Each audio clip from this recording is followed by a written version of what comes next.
Natatandaan mo ba kung paano mo naiwasan ang mga bata nung gustong putikan ng sapatos mo?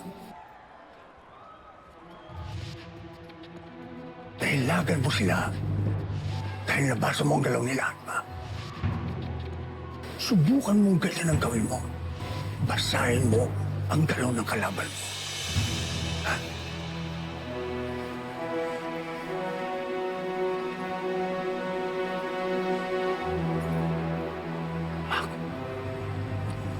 Noong iniwanan ka ba ng tatay mo, pinabayaan ka ba ng nanay mo? Anak, pwede pa yung sapatos ko. Ididikit ko lang yun. Unahin natin yung rubber shoes mo, ha? Hindi ako magtataga doon, mag-iipon lang si nanay.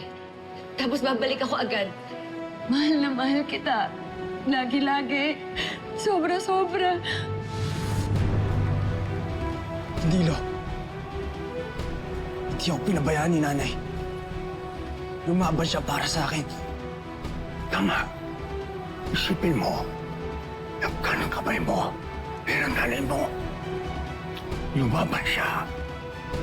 Kahit gano'ng kahirap. At kahit gano'ng kasakit.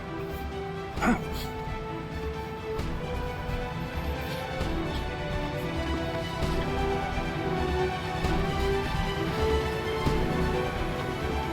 Ay, Doming, sandali. Ano nangyayari?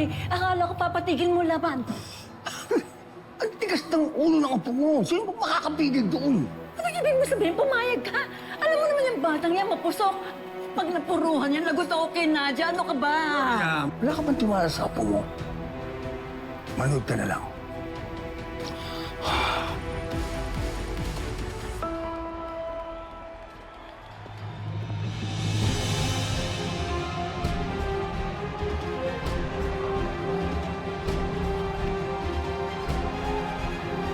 Ivan, let's go! Let's go!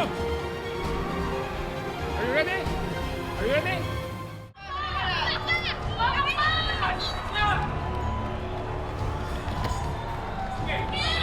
Let's go, Max! Sige!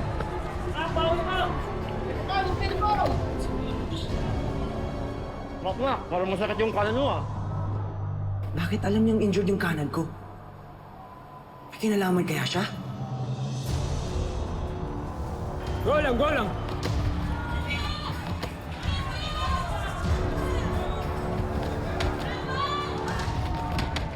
Kung alam niyang injured yung kanan ko, dun siya aatake.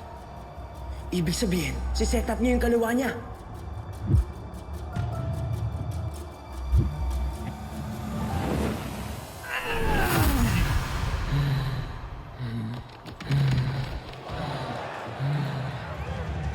Boom!